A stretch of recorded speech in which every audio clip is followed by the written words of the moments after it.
While I buried my husband alone, my family was celebrating across town. The icy wind hit my tear-soaked face as I held a bouquet of white lilies in front of Arthur's grave. The cemetery was completely empty. Only the sound of dirt falling on the mahogany casket broke the deathly silence. In that moment, my phone vibrated. It was a text from Michael, my oldest son. I thought he would finally give me an explanation for his absence, but when I read his words, it felt like a dagger twisting in my heart. "Stop being so dramatic, Mom. My wife needs the money for her dream wedding." He was referring to the $800,000 trust fund that Arthur had left behind. $800,000 that my husband had saved over decades, working day and night in his auto shop, sacrificing vacations and luxuries to secure our future. I am Clara. I am 68 years old, and after 42 years of marriage, I have just discovered that to my own children, I am less important than money. Arthur died of a massive heart attack 3 days ago, and instead of being by my side to comfort me, Michael and his wife Jessica were tasting cakes at the most exclusive bakery downtown. Ethan, my younger son, hadn't even answered my calls. The last time I spoke to him was when I told him his father had died. He just said, "That's a shame, Mom," and hung up. I later found out from a neighbor that he was playing golf with his friends that same afternoon. The pastor finished his prayer and approached me with compassion. "Mrs. Miller, are you sure you don't want us to wait a little longer? Perhaps your sons are on their way." I thanked him with a bitter smile and told him to proceed. I knew no one was coming. As I walked toward the cemetery exit, I remembered the last words Arthur whispered to me in the hospital before his heart stopped forever. "Clara, my love, take care of that money. Don't let anyone take advantage of you." At that moment, I thought he was referring to strangers. I never imagined he was talking about our own children. I arrived home and found it just as I had left it 3 hours earlier. Full of flowers sent by neighbors and friends, but empty of family. Not a single wreath from Michael or Ethan. Not even a condolence call from Jessica, who had always been cold to me, but I never imagined she would reach this level of cruelty. I sat on the armchair where Arthur used to read the newspaper every morning and reread Michael's message. There was more. Jessica already booked the ballroom at the Grand Plaza Hotel. The wedding is in 6 months, and she needs $50,000 for the dress alone. "Don't be selfish, Mom. Dad would have wanted us to be happy." My hands trembled with indignation. Selfish? I, who had worked cleaning houses for years to help pay for Michael's college tuition. I, who had cared for Ethan when he was hospitalized with pneumonia and Michael didn't lift a finger to help. I, who had always put my children before myself. The phone rang. It was Jessica. I answered, hoping for at least a few words of condolence, but her voice was firm and calculating. "Clara, I know you're going through a difficult time, but we need to talk about Arthur's money. Michael and I have been planning our vow renewal and—" "Vow renewal," I interrupted. "I thought it was for your dream wedding." "Well, it's the same thing. The point is, we need access to the trust immediately. I've already made appointments with florists and the most exclusive event planner in the city. We can't lose those deposits." The blood rushed to my head. "Jessica, my husband died 3 days ago. You didn't even come to the funeral." "Oh, Clara, don't be so dramatic. Arthur isn't suffering anymore. We're still alive and we have plans. Besides, that money is no use to you at your age. Michael is your eldest son. He has a right to that inheritance." I hung up the phone without another word. My hands were shaking with rage and pain. In that moment, I understood that Arthur's death had not only shattered my heart, but had revealed the true nature of the people I thought loved me. That night, I couldn't sleep. Every time I closed my eyes, I saw Arthur's face, asking me why our sons hadn't been at his funeral. I got up at 3 in the morning and went to the kitchen to make some chamomile tea, but my hands were shaking so much that I spilled boiling water on the counter. At 6 in the morning, just as the sun was rising, Michael knocked on the door. He hadn't slept all night. He had deep, dark circles under his eyes, and his clothes were wrinkled. I thought he had come to apologize, that he had finally reflected on what he had done. How naive I was. "Mom, we need to talk about Dad's will," were his first words. Not even a good morning or a "how are you doing after the funeral?" Just money, always money. "Good morning to you too, Michael. How have you been?" I replied with sarcasm, but he didn't get the hint. Terrible, Mom. Jessica hasn't slept all night, worried about the wedding. We've already paid a $15,000 deposit to the event planner and another $20,000 to the photographer. If we don't confirm the rest of the payments this week, we lose all the money. I stared at him in disbelief. Your father died 4 days ago, Michael. Is a party really your only concern? It's not just a party, Mom. It's the most important vow renewal of our lives. Jessica deserves to have the celebration she always dreamed of. Dad would have wanted to see us happy. Your father would have wanted you at his funeral, I answered, my voice breaking. He would have wanted you to comfort your mother in the most difficult moment of her life. Michael ran his hands through his hair, visibly irritated. Look, Mom, we already talked about this. Jessica had an important appointment with the designer. The dress she chose costs $45,000, and there was only one date available for the final fitting. We couldn't miss that opportunity. $45,000 for a dress. The words escaped my lips in a choked cry. It's Italian silk, with ivory-colored Swarovski crystal embellishments. Jessica researched for months to find the perfect design. Plus, the veil costs another $8,000. It's authentic 19th century French lace. I couldn't believe what I was hearing. While I was mourning the death of the man who had been the love of my life for 4 decades, my daughter-in-law was spending fortunes on clothes to show off in front of people who probably didn't even really know us. Michael, your father worked 60 hours a week for 30 years to save that money. He skipped meals so he wouldn't spend money at restaurants. He wore the same work shirt until it had holes in it. And you want to throw it all away on a one-day party? It's not throwing money away, Mom. It's an investment in our future. Jessica has very important contacts who are going to attend. Her cousin's husband is a partner at a very prestigious law firm. If we make a good impression, they might offer me a much better job than the one I have now. And what about Ethan? Does he also think I should give you his father's entire inheritance? Michael awkwardly averted his gaze. Ethan agrees with me. In fact, he needs money too. He wants to buy a new truck for his landscaping business. We thought you could give him about $50,000 and the rest for our celebration. You talk about me as if I were already dead. The question came out, laden with pain and disappointment. Don't be dramatic, Mom. We're just getting organized for the future. You already have the house paid off, and Dad left you his life insurance. You don't need that much money. In that moment, I felt as if Arthur were standing beside me, whispering in my ear to be strong. I stood up from the armchair where we were sitting and looked him straight in the eye. The trust cannot be touched for 6 months, according to your father's legal provisions. So even if I wanted to give you the money, which I don't, I can't. Michael's face transformed completely. The mask of the concerned son disappeared, and for the first time, I saw pure greed in his eyes. That can't be true. Dad never mentioned any restrictions. You're making that up to keep all the money for yourself. Your father was very careful with his financial decisions, Michael. He knew situations like this could happen. Situations like what? His children needing financial support? Situations where grief and greed get confused? I replied firmly. Michael shot up abruptly, knocking over the coffee cup he had been holding.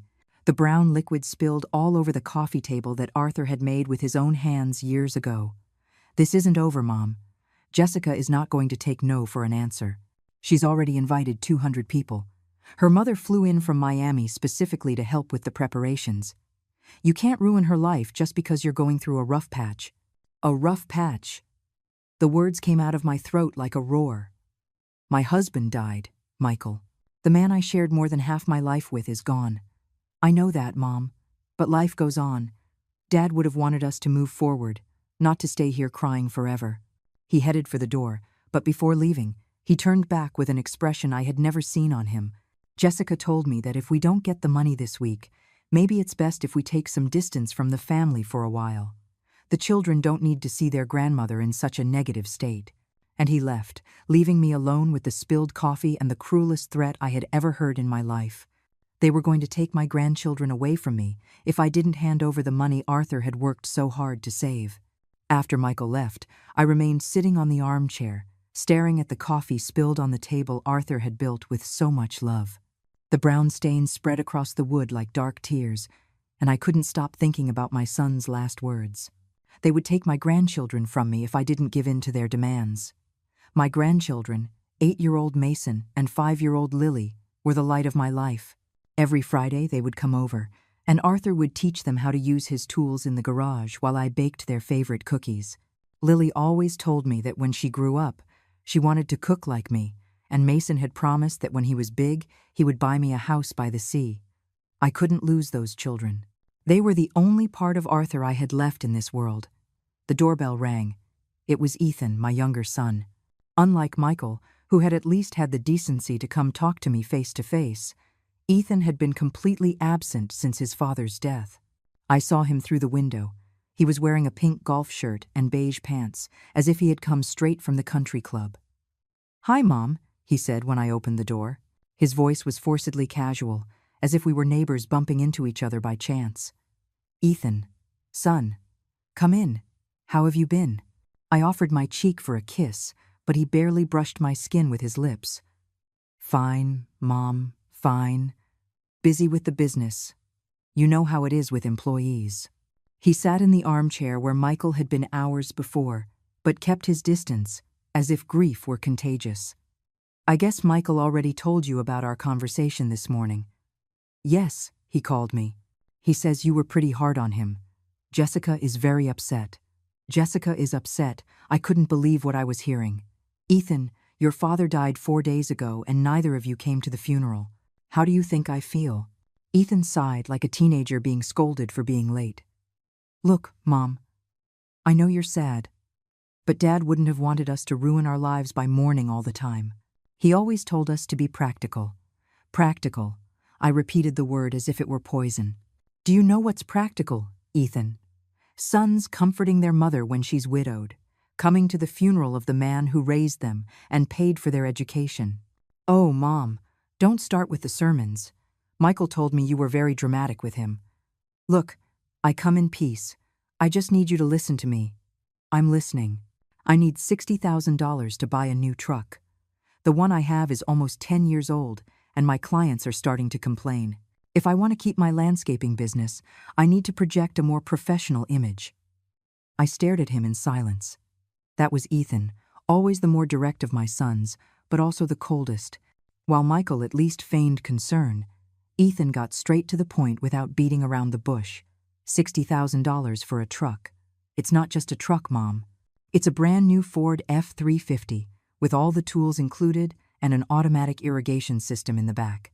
With that truck, I could get contracts with big companies, not just private homes. Your father drove the same truck for 15 years, Ethan. He never complained about his image. Times change, Mom. People notice those things now. If I show up at a mansion in an old, rusty truck, they're going to think I'm a mediocre landscaper. And what about me? What am I going to do when I'm 80 and need medical care or a nursing home? Ethan shifted uncomfortably in his seat. "Mom, you're only 68. You're perfectly healthy. Besides, we'll always be here to take care of you. Like you were here when your father died? That's different. Dad was already gone. We couldn't do anything to help him.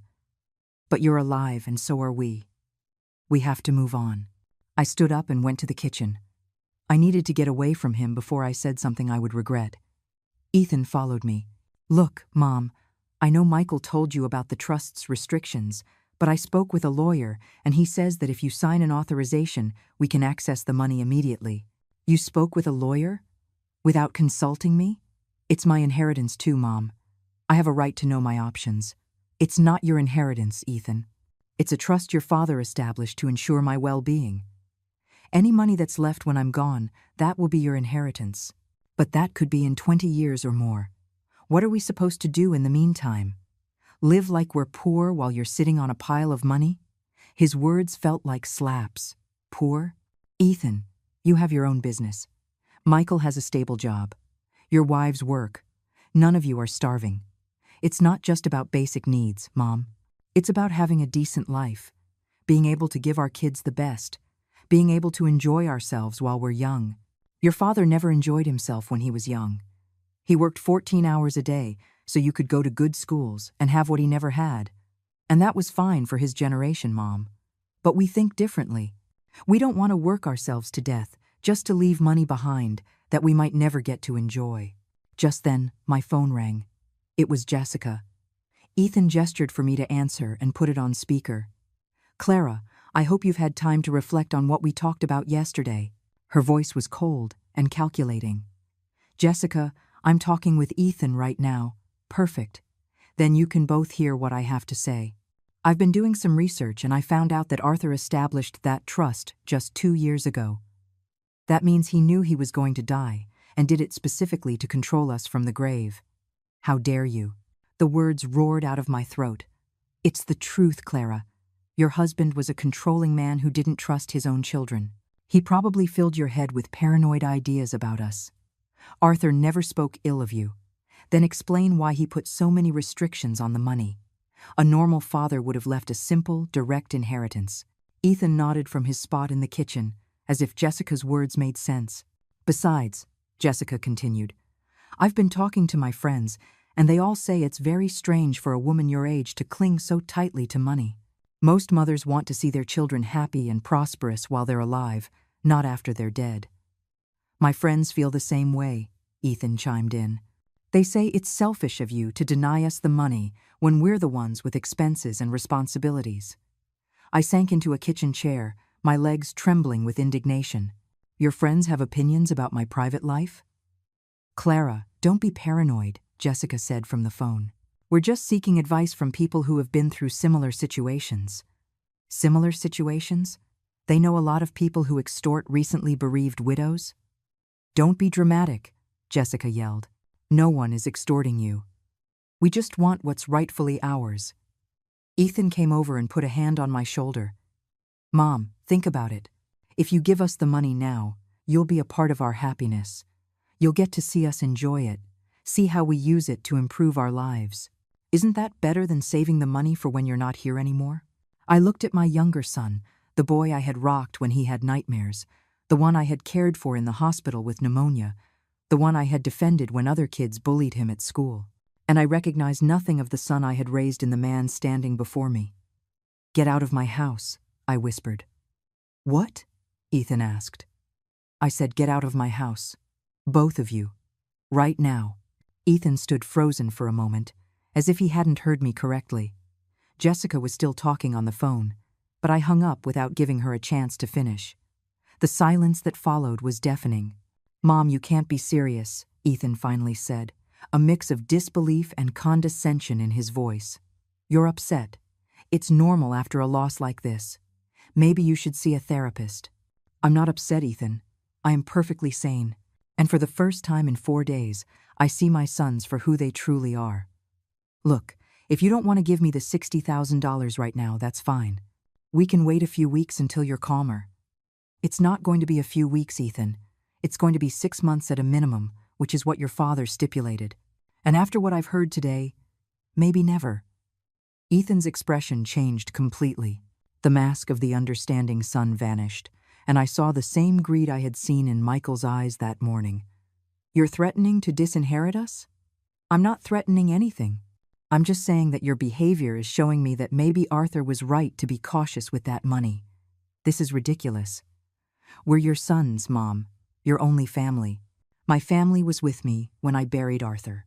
My family would have comforted me instead of demanding money before my husband's body was cold in the grave." Ethan paced the kitchen like a caged animal. "You know what? You're right. Maybe you do need time to process all this.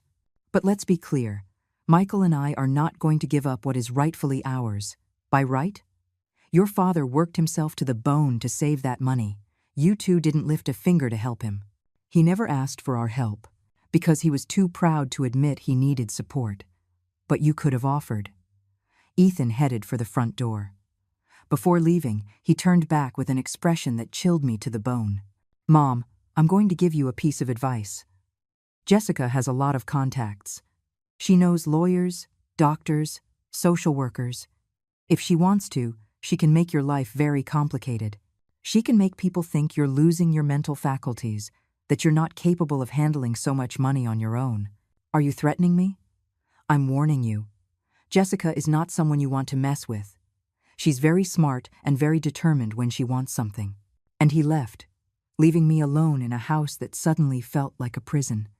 I sat on the sofa where Arthur and I used to watch the news every night, and for the first time since his death, I cried uncontrollably. They weren't just tears of sadness for losing my husband, but tears of betrayal, of disillusionment, of a loneliness so deep it hurt physically. How had I raised two sons capable of such cruelty? Where had I failed as a mother?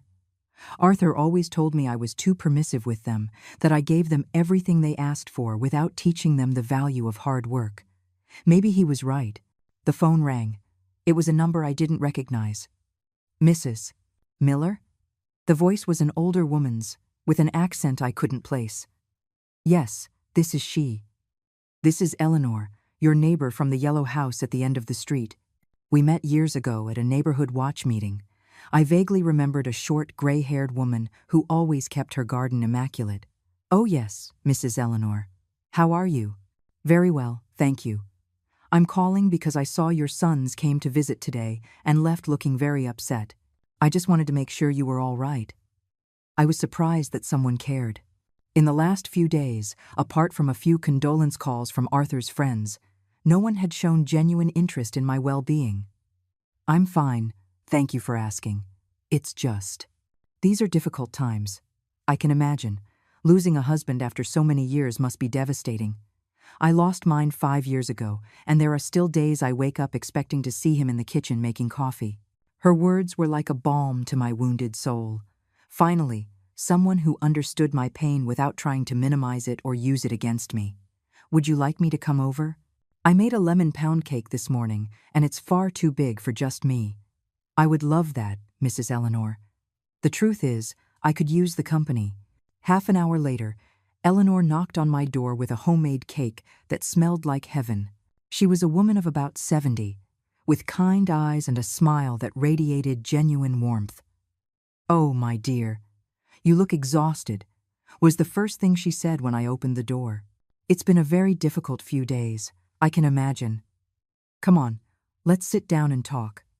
Sometimes all we need is for someone to listen without judging. We sat in the kitchen with tea and cake. Eleanor didn't press me to talk. She just waited patiently while I gathered the courage to tell her what had happened. Mrs. Eleanor, is it normal for children to behave this way when a parent dies? What do you mean, dear? I told her everything, the absence at the funeral, the demands for money, the threats, the absolute coldness toward my grief. Eleanor listened without interrupting, occasionally nodding with an increasingly concerned expression. Oh, Clara, what you're telling me is not normal at all. When my husband died, my children didn't leave my side for weeks. They were more worried about my emotional well-being than about any inheritance. Maybe I failed as a mother. Maybe I spoiled them too much. Don't say that. You are not responsible for the decisions your adult children make. From what you're telling me, it sounds like they've completely lost perspective. I don't know what to do. Ethan threatened me, saying his sister-in-law can cause legal trouble. He says she can make people think I'm losing my mental faculties. Eleanor set her teacup on the table with more force than necessary. You know what? I have a nephew who's a lawyer. David is his name. He's very good with inheritance and trust issues. Would you like me to ask him to come speak with you? I don't know if I can afford a lawyer right now. Don't you worry about that. David is a good man. I'm sure he'll give you a free consultation to advise you on your rights. The important thing is for you to know exactly where you stand legally. Do you think I'm doing the right thing by not giving them the money immediately? My dear, your husband set up those conditions for a reason. Men like Arthur, who work hard their whole lives to save money, don't make financial decisions lightly. He knew you, and he knew his sons. If he put restrictions in place, it was for a good reason. But they say I'm being selfish. Selfish? You just buried your husband, and they are demanding money instead of comforting you. If anyone is being selfish here, it's not you. For the first time in days, I felt someone was validating my feelings instead of minimizing them. Eleanor was right. What was happening was not normal. Can I ask you something, Mrs. Eleanor? Of course. What would you have done if your sons hadn't gone to your husband's funeral? Eleanor looked me straight in the eye. I would have understood that they were no longer the children I raised. And I would have taken the necessary steps to protect myself. What kind of steps? Whatever steps were necessary. Sometimes, dear Clara, the people we love the most are the ones who can hurt us the most. And when that happens, we have to choose between protecting ourselves or letting them destroy us. That night, for the first time since Arthur's death, I was able to sleep for a few hours. Eleanor's words had lit a spark of hope in my shattered heart. Maybe I wasn't as alone as I thought. Maybe there was a way out of this nightmare without losing my dignity or betraying my husband's memory. The next day, at 10 in the morning, Eleanor arrived accompanied by a man of about 40, dressed in an elegant but not flashy gray suit. David had a kind smile and intelligent eyes that immediately inspired confidence. "Mrs. Miller, I'm very sorry for your loss," was the first thing he said, and I could feel that his condolences were genuine, not a formality like those I had received from my own sons. "Thank you, David. Your aunt told me you could help me better understand my legal situation. Of course, Eleanor told me a little about what's happening, and I want you to know that what your sons are doing is not only morally questionable, but it could also have serious legal implications." We sat in the living room, and David took out a notepad. "Could you tell me exactly what kind of trust your husband established?" I explained everything I knew about the provisions Arthur had made, the time restrictions, and the conditions he had set for accessing the money. David took meticulous notes and occasionally asked specific questions. "Did your husband give you any particular reason for establishing these restrictions?" About a year ago, Arthur started to worry about our son's attitude toward money. Michael had borrowed $15,000 for a business that never took off and never paid us back. Ethan constantly complained that he didn't have enough money to expand his business, but he would spend thousands of dollars on golf equipment. And Jessica, my daughter-in-law, had always shown an interest in the family's money. Arthur never fully warmed up to her. He said she was too materialistic, that she only talked about expensive brands and luxurious trips, but I thought it was just that they came from different worlds. David nodded thoughtfully. "Have your sons made any specific threats against you?" I told him about Ethan's threat regarding Jessica, making it seem like I was losing my mental faculties. David stopped writing and looked at me seriously. "Mrs. Miller, that is a very serious threat. They are talking about a potential attempt at a legal conservatorship.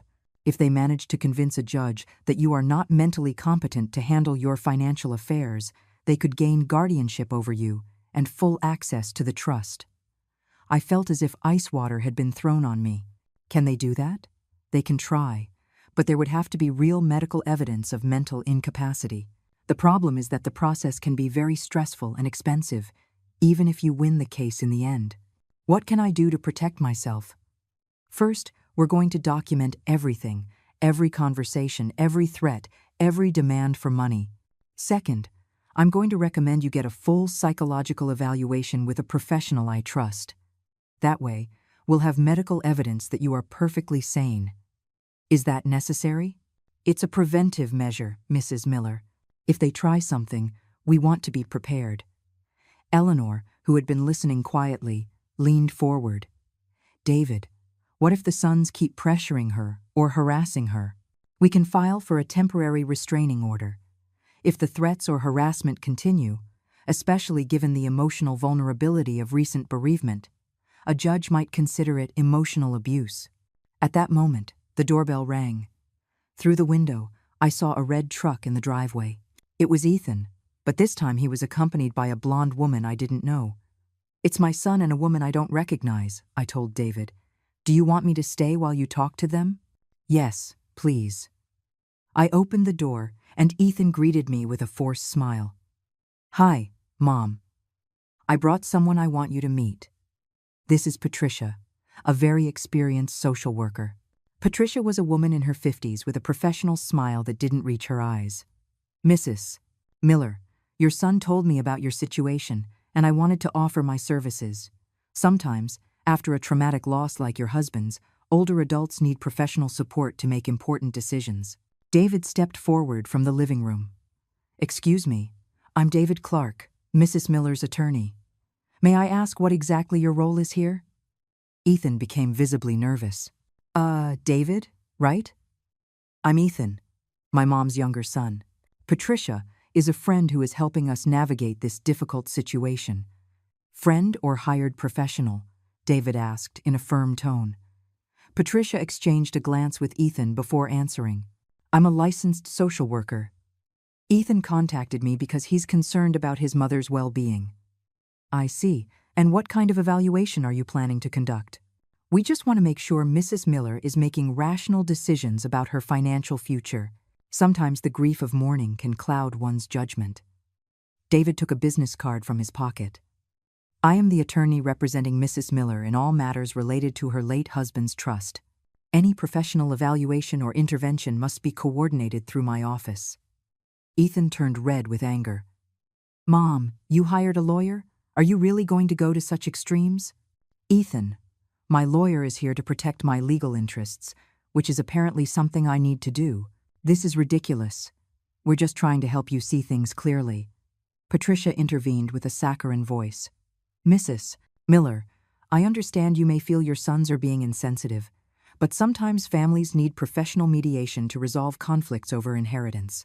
There are no conflicts over inheritance, David said firmly. There is a legal trust established by my client's husband with very specific conditions. There is nothing to mediate. But what if Mrs. Miller were willing to be more flexible? Patricia began to say. My client does not need to be more flexible with her own money, David interrupted. Ethan exploded. It's not just her money. It's family money.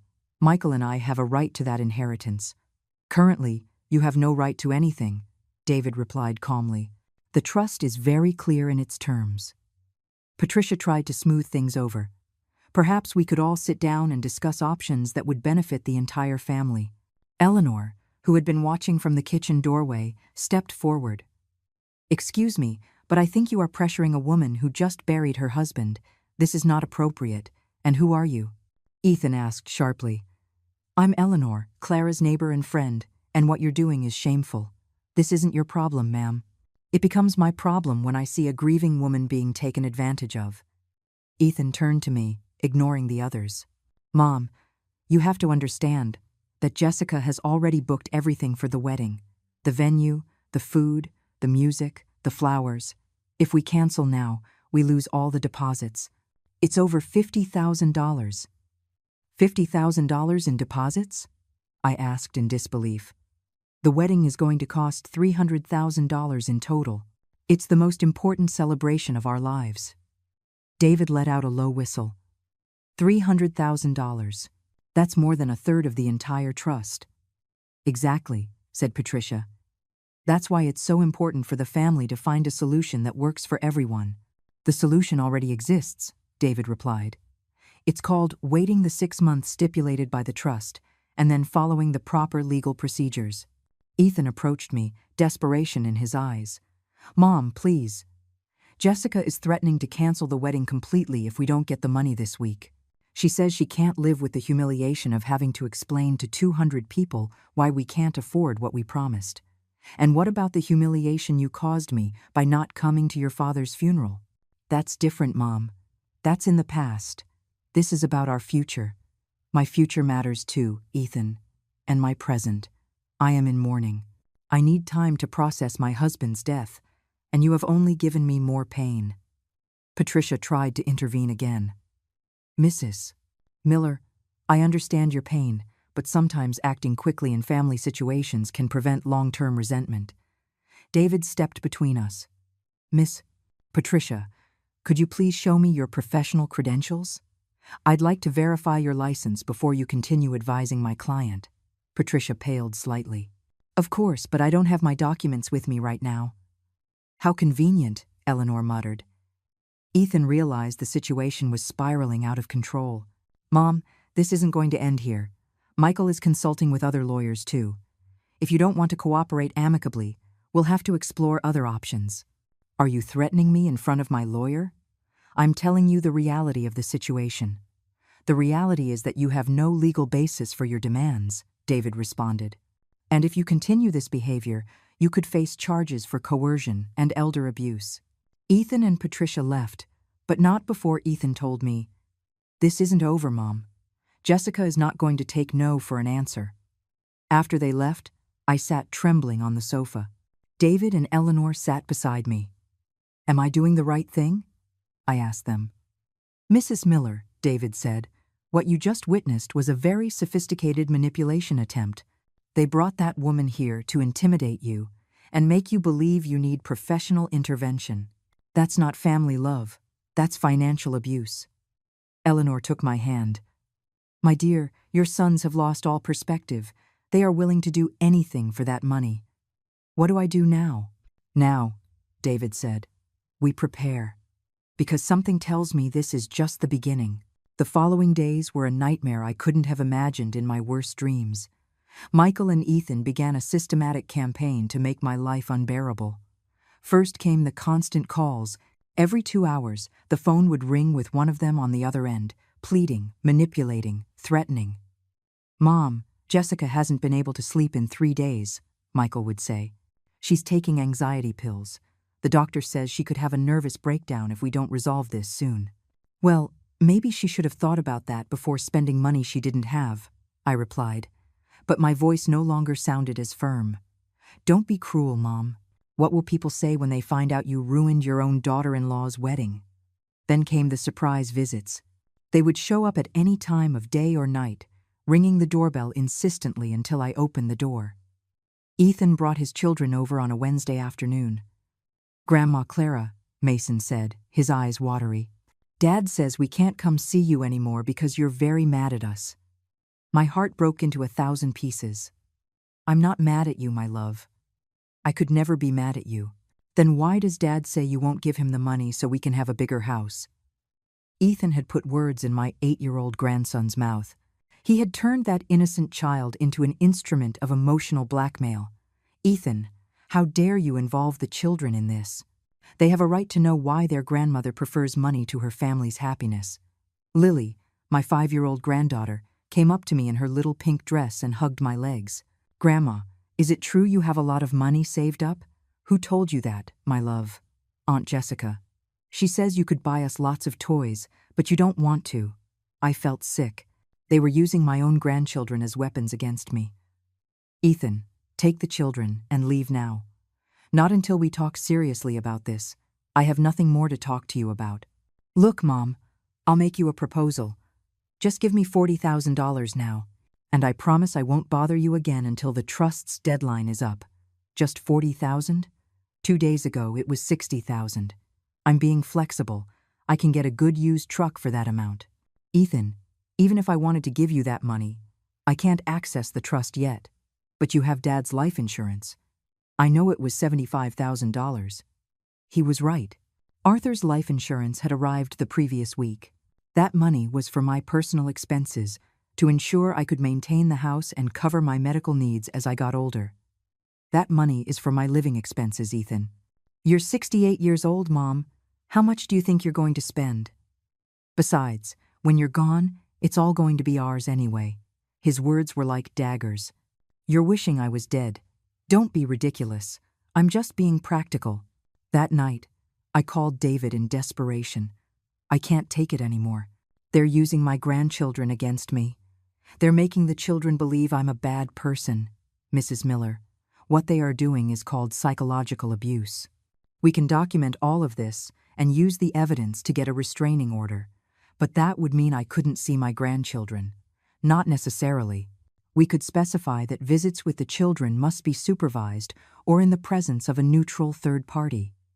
The next day, Michael appeared with a new strategy. He brought Arthur's younger sister, Sarah, with him. "Clara, my dear," Sarah said in a soft voice. "Michael told me what's going on, and I'm very worried." Sarah had always been my favorite sister-in-law. She was 5 years younger than Arthur and had been like a sister to me all these years. "Sarah, I'm glad to see you, but if you've come to convince me to give my sons money—" "No, it's not that. Actually, I wanted to talk to you about something Arthur confided in me a few weeks before he died." I sat on the edge of the sofa, completely attentive. "What did he tell you?" "He was very worried about the boys' attitude toward money. He told me he'd been noticing how Michael and Ethan always talked about inheritance when they came to visit, as if they were just waiting for you both to die to cash in." Michael turned pale. "Aunt Sarah, that's not true. Let me finish, Michael. Arthur told me, verbatim. Sarah, I'm afraid that when I die, the boys are going to pressure Clara to give them all the money immediately. That's why I set up the trust with so many restrictions. Did Arthur really tell you that? I asked, tears in my eyes. More than that, Clara. He asked me that if something like this happened, to remind you that he had left specific instructions to protect you. He said you had been the most loyal and hard-working wife in the world, and that you deserved to live your final years in peace, without pressure from anyone. Michael stood up abruptly. Those are lies. Dad would never have said that about us. Lies? Sarah took out her cell phone. Arthur sent me this text message 3 weeks before he died. She read aloud. Sarah, if anything happens to me, please make sure Michael and Ethan don't take advantage of Clara. I'm seeing signs that worry me a lot. The money I saved is for her to live with dignity, not to fund our children's whims. The silence that followed was deafening. Michael's face was red with humiliation and fury. Dad was sick. He didn't know what he was saying. Your father had a clearer mind than anyone I've ever known, Sarah replied. And apparently, he was right to be worried. Michael, I said with a trembling voice, your father worked 70 hours a week for years to save that money. He got up at 5 in the morning and came home at 9 at night. He skipped meals to save money. He wore patched-up clothes because he didn't want to buy new ones. All to ensure that I would be protected when he was gone. I know all that, Mom. Then how can you ask me to betray his memory by spending his money on an extravagant party? It's not a party. It's our wedding. A wedding that costs more than what your father earned in 2 years. Sarah came to me and took my hands. Clara, Arthur also told me that if the time came when you had to choose between protecting yourself and pleasing the boys, he hoped you would protect yourself. He told me, Clara has sacrificed her whole life for those kids. It's time someone protected her. Michael headed for the door, but before leaving, he turned back with an expression of pure hatred. Fine, Mom. If that's your final decision, then you should know that Jessica has already contacted a private investigator to look into all your finances. She also spoke with a geriatrician who is willing to testify about the mental decline that prolonged grief can cause in people your age. You're threatening me. I'm informing you.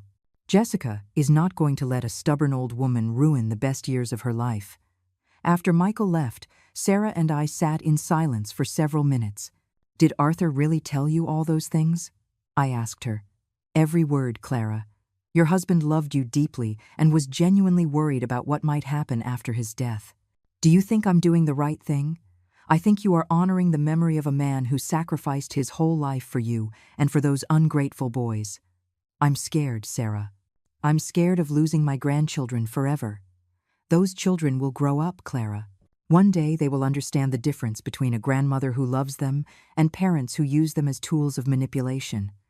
That night, for the first time since Arthur's death, I felt a little less alone. Knowing that my husband had foreseen this situation and had taken steps to protect me gave me the strength to keep resisting. But I also knew that Michael and Jessica were not going to give up easily, and I had the terrible feeling that the worst was yet to come. A week after Sarah's visit, what I can only describe as a total psychological war began. Jessica had decided that if she couldn't get the money by playing nice, she would get it by destroying my reputation and my mental stability. It all started with social media. Eleanor called me one morning, completely frantic. Clara, you need to see this. Jessica posted something horrible on Facebook. I didn't have a social media account, but Eleanor came over with her tablet to show me. Jessica had written a post that read, "Praying for my mother-in-law who is going through a very difficult time after losing her husband. Grief can sometimes make people make irrational decisions that hurt their own family. I hope she finds peace and clarity soon. #family, #grief, #prayers. It seems innocent enough, I told Eleanor. Read the comments. The comments were devastating. Dozens of people who didn't know me were speculating about my mental state, suggesting that grief had made me bitter and vengeful against my own children. Some people even suggested I needed professional intervention. How do all these strangers know details about my life? Jessica is telling everyone that you're a cruel old woman who refuses to help her own children in their time of need. But that was just the beginning. The next day, I received a call from the bank where Arthur and I had kept our accounts for 30 years. Mrs. Miller, this is Jennifer from Client Relations. We received a call of concern about possible fraudulent activity on your accounts. Fraudulent activity? I haven't made any unusual transactions. The caller suggested that you might be the victim of some kind of scam, or that you might not be in a condition to manage your finances properly. Who made that call? I can't disclose that information, but we would like to schedule an appointment to review your financial situation and ensure your assets are protected. I called David immediately. They're trying to make the bank believe I'm not competent to manage my own money. This is an escalation of financial abuse, Mrs. Miller. I'm going to contact the bank immediately to clarify the situation. But things got worse. That afternoon, a man in a suit appeared at my door, identifying himself as a social worker from the county. Mrs. Miller, we received a report of concern about your well-being. Could I speak with you for a few minutes? What kind of report? Someone expressed concern that you might be a victim of financial abuse or that you might need support services due to cognitive decline related to complicated grief. Who made that report? I cannot reveal the identity of the reporter, but I can assure you we just want to verify that you are okay. Luckily, David arrived just then. He had been monitoring the situation closely and appeared as if summoned by a sixth sense. I'm Mrs. Miller's attorney. Could you show me the court order authorizing this investigation? I don't have a court order. This is just a wellness check. Then, Mrs. Miller is under no obligation to speak with you without legal representation present. After the social worker left, David explained the gravity of the situation. They are trying to create an official record that suggests you need intervention. If they accumulate enough reports of concern from different sources, they could use that as evidence in a conservatorship proceeding. How can they do that? It's a complex process, but basically they would need to prove that you cannot manage your own financial affairs due to mental decline or undue influence from third parties. Undue influence from third parties? You mean you and Eleanor? Exactly. They are going to try to paint a picture that we are manipulating you to not give them the money. That night, I couldn't sleep. I lay awake wondering how I had gotten to this point. My own children, the babies I had nursed, the children I had comforted during nightmares, the young men whose education I had helped pay for by cleaning other people's houses, were now trying to destroy my reputation and my mental stability for money. At 3 a.m, the phone rang. It was Jessica. Clara, I hope you are reflecting on the consequences of your actions. What do you want, Jessica?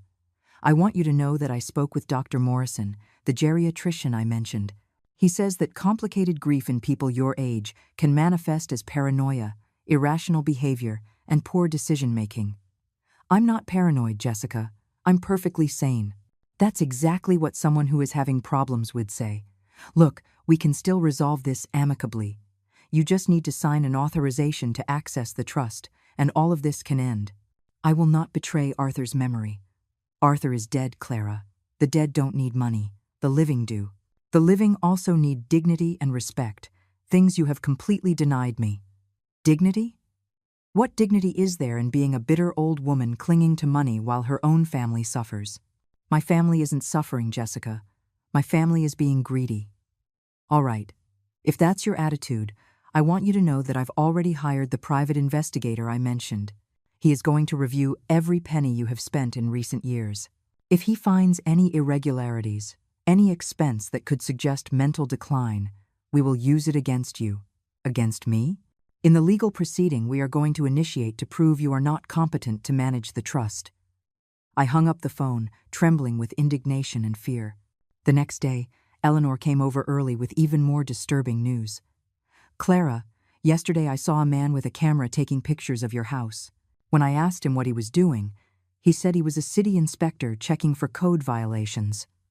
Code violations? I called the city. They hadn't sent any inspector. It was Jessica's private investigator. That's not all. I spoke with Carmen, your neighbor from the Blue House. She says someone contacted her asking about your behavior, if you'd been acting strangely lately. Did Carmen tell them anything? She told them you are the most normal and gentle neighbor she has ever known. But, Clara, they are systematically building a case against you. David arrived an hour later with a somber expression. Mrs. Miller, I have troubling news. Michael and Jessica have hired Robbins and Associates, a law firm specializing in conservatorship proceedings. They are very aggressive and very good at what they do. What does that mean? It means they're not playing games anymore. They are going to initiate a formal proceeding for a judge to declare you incompetent to manage the trust. How much time do we have? They could file the petition at any time. Once they do, you will have to defend yourself in court, which can be very stressful and expensive. What can we do? We have to be proactive. I'm going to schedule that psychological evaluation we discussed. We also need to gather testimonies from people who can attest to your mental competence. Sarah, who had been visiting me daily since the revelation of Arthur's messages, offered to be a witness. Arthur knew me well, she said. He knew this was going to happen, and he specifically asked me to look out for you. I'm not going to let those boys tear down what he built. That night, as I looked at the stars from my bedroom window, I spoke to Arthur as if he were right there with me.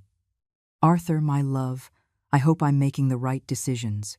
Our sons have become people I don't recognize. But I will not betray your memory or your wishes.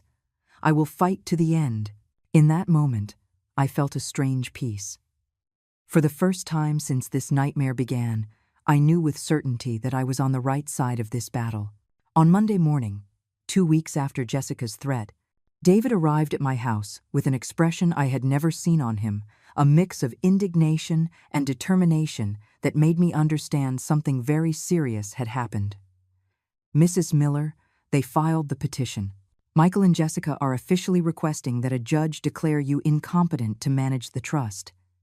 I felt the floor open up beneath me. Does that mean they're going to win? It means we have a legal battle ahead of us. But we are prepared. I have the psychological evaluation that confirms you are perfectly sane, testimonies from neighbors, and something else that I think will surprise you. What is it? Eleanor didn't tell me everything she had been observing. It turns out she has a security system at her house that captures part of your driveway, and it recorded something very interesting. David took out his phone and showed me a grainy but audible video. It was Michael and Jessica standing in my driveway 3 days earlier when I wasn't home. In the video, Jessica could be heard clearly saying, "If the old woman doesn't give in this week, we'll have to speed up the legal process. My wedding planner says if we don't confirm the payments by Friday, she's canceling the whole contract." "This is perfect," Michael replied. "My contact at the law firm says that with the reports we've been generating, plus Patricia's evaluation, we have a good chance of convincing the judge. And if it doesn't work, then we'll have to consider other options. My mother is old. These things can get complicated in unpredictable ways." He paused the video, a chill running down my spine at the implication of those words. What did he mean by other options? I'm not sure, but the tone suggests something very sinister. Mrs. Miller. This clearly proves that their motivation is purely financial and that they have been orchestrating this campaign from the beginning. Is Patricia even a real social worker? That's the best part. I looked into her credentials. Patricia Lopez lost her license 2 years ago for unethical conduct in a similar case. She was helping families gain control over the assets of seniors through false evaluations. Just then, the doorbell rang. Through the window, I saw a white van with the logo of a local news channel. "The press?"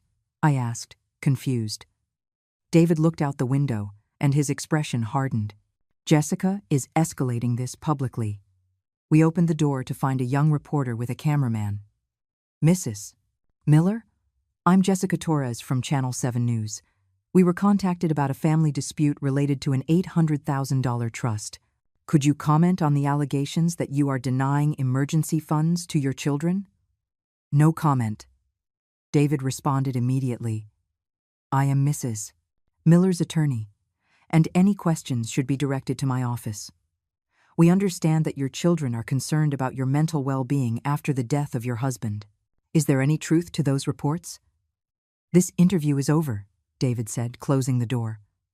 Through the window, we saw the reporter speaking to the camera in front of my house. According to sources close to the family, there is growing concern about a local senior citizen who may be being manipulated by third parties into denying financial support to her own children during a family economic crisis. How did they get the media interested in this? Jessica is very clever. She presented this as a human interest story about elder abuse, but with the roles reversed. She's painting her children as concerned victims and you as a confused old woman being manipulated by strangers. That afternoon, Sarah arrived in a fury with a local newspaper in her hands. "Clara, look at this. They are publicly destroying your reputation." The article was devastating. Local family fights to help grieving mother who denies financial support. The story painted Michael and Ethan as devoted sons, worried about a mother who had changed drastically after her husband's death and was being influenced by strangers to make irrational decisions. The article quoted Jessica, "We just want our mother to get the help she needs. It's heartbreaking to see how grief has changed her. She used to be a generous woman who always put family first. Now she refuses to even speak with us unless her advisors are present. They are creating a completely false narrative," Sarah said, outraged. "And a very effective one," David added. "I've already received 3 calls from journalists asking about the case." But then, something unexpected happened. Eleanor arrived with a triumphant smile. "Clara, I think we have a problem, but also a solution." "What do you mean?" "The problem is that the story is circulating on social media, and some people are posting very nasty comments about you." "And the solution?" "The story also reached my Facebook groups. And it turns out one of my friends knows Jessica very well." Eleanor took out her phone and showed me a message from a woman named Rose. Rose used to work at the bank where Jessica had her account before marrying Michael. She says Jessica was fired for misappropriating client funds. She was never criminally charged because she paid the money back, but she's on a banking blacklist. "Is that verifiable?" "David can investigate it. But there's more. Rose says Jessica has been bragging in her social circles about the extravagant wedding she's going to have with family inheritance money. She's been showing pictures of the dress, the venue, everything." David took notes furiously. "This is gold. If we can prove that she has been spending money she doesn't have, based on the expectation of an inheritance she is not legally entitled to, it completely changes the narrative." I finished the sentence. "Exactly. Instead of a confused old woman denying help to a needy family, we have a greedy daughter-in-law manipulating the media to extort money for frivolous expenses." That night, David worked late preparing a legal counteroffensive. The next day, he filed a motion to dismiss the incompetency case and requested an investigation for elder abuse and extortion. But Michael and Jessica did not give up easily. 2 days later, Ethan showed up at my door with the children again. "Grandma Clara," Mason said, tears in his eyes, "why don't you want Mom and Dad to be happy?" "I want everyone to be happy, my love." "Then why won't you give them the money?" "Mom, Jessica says you have enough to buy 10 houses. Ethan was recording with his phone. "Ethan, you are recording your son emotionally manipulating me. I'm documenting how you behave with your own grandchildren." "Lily," I said to my granddaughter, "come here, sweetie." The little girl approached timidly. "Is it true you don't love us anymore, Grandma?" "I love you more than life itself, Lily. And it's precisely because I love you that I won't let you be used to hurt your grandma." "What does that mean?" "It means that sometimes grown-ups do wrong things when they want money, even using little children to get what they want." Ethan immediately stopped recording. "You just called me a bad father in front of my children. I called you exactly what you are. A man who is using his own children as tools for emotional manipulation. That's it. Kids, let's go. This woman is no longer your grandmother." As they walked away, I heard Lily ask her father, "Daddy, what does manipulation mean?" That night, I cried as I hadn't cried since Arthur's funeral, but they weren't tears of defeat. They were tears of clarity. I finally understood that this battle wasn't just about money. It was about the kind of person I was going to be in the years I had left. A week before the court hearing, David arrived at my house with the biggest smile I had seen on him since this whole nightmare began. "Mrs. Miller, I have extraordinary news." Rose, Eleanor's friend, not only confirmed the information about Jessica, but got us something even better. What did they find? Jessica wasn't just fired from the bank for misappropriation. It turns out she's also being investigated by the IRS for failing to declare income from a consulting business she ran on the side. And best of all, we found the real wedding invoices. David placed a folder full of documents on the table. The wedding doesn't cost $300,000 as they claimed. It costs $120,000. Jessica inflated the figures to make it seem like they needed more money from the trust. $120,000 is still a fortune, of course, but more importantly, they've already paid most of the deposits using credit cards. They are in debt up to their eyeballs, expecting to get the trust money to pay off those debts. That means there was never a real emergency. Exactly. They created the emergency by spending money they didn't have, counting on you to give in to the pressure. Just then, the phone rang. It was a number I didn't recognize. Mrs. Miller? This is Dr. Morrison, the geriatrician. I think we need to talk. About what, doctor? About the statements I supposedly made regarding your mental capacity. I have never spoken with you or evaluated you. However, someone is using my name to suggest that you have cognitive impairment. David gestured for me to put the phone on speaker. Dr. Morrison, this is David Clark, Mrs. Miller's attorney. Could you explain exactly what happened? A woman who identified herself as Jessica Miller contacted me 2 weeks ago asking about symptoms of dementia related to grief. I gave her general information on the topic, but I never evaluated or diagnosed anyone. Now I find out she is using that conversation to suggest I issued a medical opinion about Mrs. Miller. Would you be willing to testify about this? Absolutely. What that woman is doing is completely unethical and potentially illegal. After the call, David and I looked at each other with a mix of relief and disbelief. Have they been destroying themselves this whole time? It seems so. Greed made them make one mistake after another. The day of the hearing arrived. The courtroom was full. David and I were on one side, Michael and Jessica with their lawyers on the other. Ethan had decided not to show up, apparently having realized the case was falling apart. The judge, a stern-looking older man, first heard the arguments from Michael's lawyers. Your Honor, we are concerned about a 68-year-old woman who has fallen victim to undue influence from non-family members. Since her husband's death, she has exhibited irrational behavior, refusing to support her own family in a time of genuine need.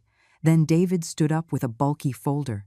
Your Honor, what we have here is not an incompetent woman, but a widow being systematically extorted by greedy relatives who have created an artificial financial emergency to prematurely access a trust. David presented Eleanor's recordings, the bank documents showing Jessica's true financial situation, the evidence of the inflated wedding invoices, and the testimony from Dr. Morrison. Your Honor, the petitioners have lied about the real costs of their expenses, misrepresented professional medical opinions, used the media to create public pressure, and employed tactics of emotional abuse, including using minors to manipulate the defendant. Michael's lawyer tried to defend their position, but every argument crumbled in the face of the evidence David presented. Then the judge asked me to speak. Mrs. Miller, do you have anything to say in your own defense? I stood up, my legs trembling but my voice firm. Your Honor, my name is Clara Miller. I am 68 years old, and I have just buried the love of my life after 42 years of marriage.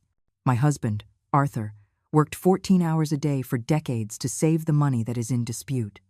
He did it not to finance extravagant parties, but to ensure that I could live with dignity in my final years. I looked directly at Michael and Jessica. My sons did not come to their father's funeral. Instead of comforting me in the most difficult moment of my life, they demanded money before Arthur's body was cold in the grave. They have used my grandchildren as emotional weapons against me. They have lied to the media about my mental state. They have threatened to take my grandchildren away from me if I don't give them the money immediately.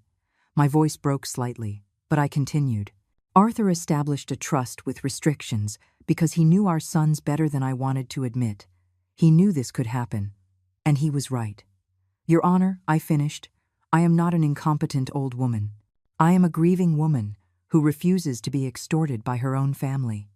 The silence in the courtroom was absolute. The judge deliberated for only 15 minutes before returning with his decision. After reviewing all the evidence presented, this court finds there is no basis whatsoever to declare Mrs. Clara Miller incompetent to handle her financial affairs. On the contrary, the evidence suggests a systematic pattern of manipulation, extortion, and emotional abuse by the petitioners. Michael turned white. Furthermore, the judge continued, This court is ordering an investigation by the district attorney's office into possible criminal charges related to extortion and elder abuse. Jessica shot up and stormed out of the courtroom, followed by her lawyers. Finally, the judge said, "This court is issuing a temporary restraining order prohibiting Michael Miller and Jessica Miller from any contact with Mrs. Miller except through legal representation, pending the outcome of the investigations." When we left the courthouse, I felt as if I had been holding my breath for months and could finally breathe again. "Does this mean it's over?" I asked David. "This means we won this battle, Mrs. Miller. But more importantly, it means you reclaimed your dignity and honored Arthur's memory." 6 months later, when I could finally legally access the trust, I made a decision that I know would have made Arthur proud. I used part of the money to establish the Arthur Miller Foundation, dedicated to helping widows and seniors who are victims of financial abuse by family members. The rest I put into an account that guarantees my care and well-being for the rest of my life. Michael and Ethan never received a single cent of their father's inheritance. And although I lost contact with my grandchildren, I have faith that one day, when they are older and understand what really happened, they will look for their grandmother. Eleanor and David have become my true family. Sarah visits every week, and together we remember the extraordinary man Arthur was. I have learned that sometimes loving someone means saying no, that protecting yourself isn't selfishness, it's survival, and that true family is not defined by blood, but by love, respect, and loyalty. Arthur was right in every one of his precautions, and I was right to defend them, no matter the cost. Today, I live in peace, surrounded by people who love me for who I am, not for what I have. And every night, before I go to sleep, I thank Arthur for having had the wisdom to protect me, even after he was gone.